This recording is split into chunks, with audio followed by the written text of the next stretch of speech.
We are in Algebra 2. We are on lesson 6-15. Today's date is Wednesday, March 20th.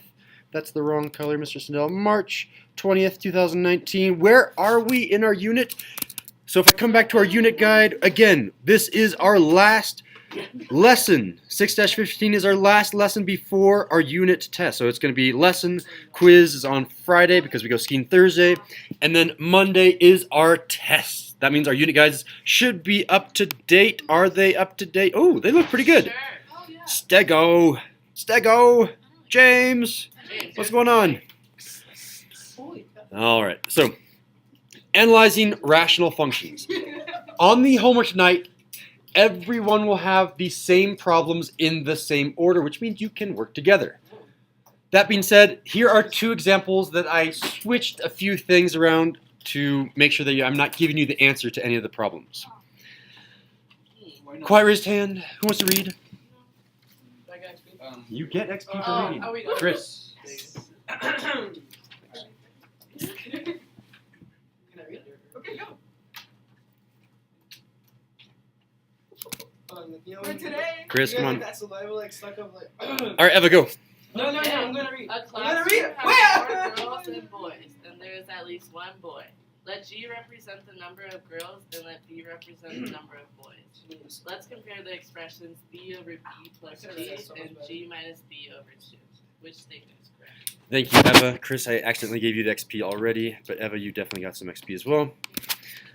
All right, so let's go ahead and find possible values for these fractions. The general way of solving these, and yeah, James, make sure you are passing that around. The general way of solving these is you find what the range of all possible values are for these fractions. So, if I'm looking at this value of b divided by b plus g, what is that really talking about? If I had to say a value, it would be what value? And I think that's a bad question. In terms of mean, median, mode, all that stuff, it's one of them. How is this not breaking? It's the mean of what? Boys. Yeah, it's the average. Well, yeah, I guess it's the percent of boys. I shouldn't really use the word mean. The percent of boys. So should the percent of boys be more or less than 50%? Wait, what is it you said this thing again? Sorry. It's a bistable compliant mechanism from Brigham Young University, 3D printed from their STL file. What is this used for? It's used for switches. Do we want to take a quick tangent and see the video where it's used for? All right, quick tangent. Let's go to right here. If you're trying to make something like this. I don't know why the speaker takes so long to connect. And I should probably turn off my music in the background, which is, yeah.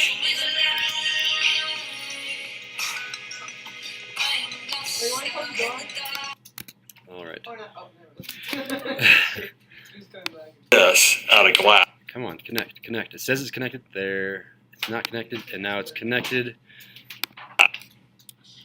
Right, it's crazy hard. But that also means once we figured out the design, we could make it in a material even like PLA, which is also, not the ideal compliant mechanism material. So you could get on our website and get the material and get the files to make this yourself. I'll put a link in the description. Yeah, that also has a nice feel and a nice snap to It it. has a really nice snap. I like when it comes out, it's like, gunk. Like there's something about that that's really, it's very pleasing. So these things actually move? Oh yeah. I need to see this. Okay, all right, we'll do it. Were those etched on there? Yeah, those are etched, and Wait, that's so not- just using the same processes used to make computer chips. Whoa. So another advantage of compliant mechanisms is that they can be made with significantly smaller proportions because they take advantage of production processes like photolithography. And we have motion that we want at the microscopic level. That's brilliant. Plus, since they simplify design, compliant mechanisms are much more portable. That's getting too much into it. Wait, But so if what is the use of this? So on-off switches. So all computers are on-off switches. You either are on or off. If you have a microscopic on-off switch, then you can put lots of those on-off switches. And again, usually those are using photolithography. They are inscribed onto something using silicon. Silicon is about as fragile as glass. So think of that microscopic and made out of silicon. Crazy. All right, good little tangent. Now, coming back. So we know that this percent should be less than 50. Yes. So as a decimal, that should be therefore less than, 0.5. there it is. So This A. needs to be less than A. 0.5. So I'm talking about this fraction right here. B divided by B plus G, that's finding the percent of boys because it's boys divided by total. The percent needs to be less than 0.5. So let me come back here and give Eva, oh, that's not what I want to do. Let's give Eva more XP, even more. What about this one? G minus B divided by 2. Instead of dividing it by 2, let's just analyze the top portion right now, the G minus B, that numerator. What are possible values for G minus B? And maybe someone wants an interpretation of what that even means. There's gonna be taking the girls and the guys, subtracting like I don't know. Yeah, it's the number. Yeah, so you have the general idea. So what is a possible number? Can that number be 0? Probably. No. Read the problem again. Can that number be 0? No. Can it be -1? No. What number does it have to be? What's the smallest number? One. 1. Can it be 0.5? No. No. It's not. G minus B, just talking about the top part, it has to be bigger than 1. That top, the numerator has to be bigger than 1, which means this whole fraction has to be bigger than 1 over 2, because that bottom number doesn't change. So this has to be bigger than 0.5. If 1 is always less than 0.5 and 1 is always greater than 0.5, then we do have enough information to tell. Go ahead and eliminate D. And it's not equal to each other. Which one is it? Is it A or B? A. A. Oh, I totally messed up on this one, didn't I? Oh my god. These should have said G minus B over 2. I don't know what was going on there. But I mean, we can still say, yeah, it has to be bigger than 1/2. B minus G has to be less than 1/2. We already said that right here.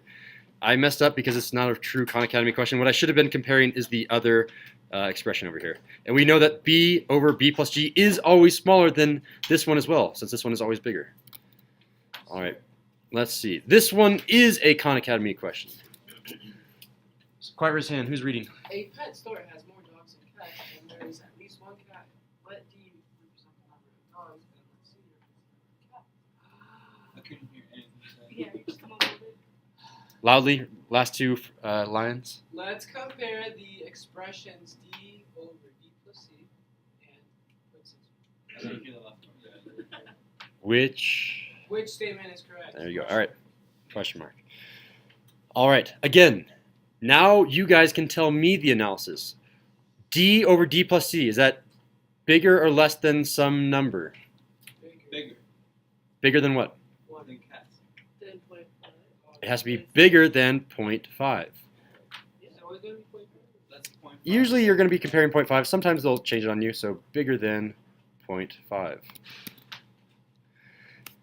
Well, if this is always bigger than 0.5 and this is 0.6, which one is bigger? 0.6. Well, if this is bigger than 0.5, isn't 100 bigger than 0.5? Then Yes, sir. the other one's bigger. So Fiona has it. Say it louder. Say it slightly even more louder. There it is. Okay. This one is D. There's not enough information because while I can have 0.55, which is less than 0.6, I can also have 0.7 because that's still bigger than 0.5, which is now bigger than 0.6. This one is less. This is bigger. So there's not any of these answers that I can choose. It could be this one. It could be this one. So there's not enough information to tell. That's all I have for you guys. I mean, there are 5 questions. Everyone will have the same 5 questions. Use this technique. Try to analyze these fractions and come up with an answer.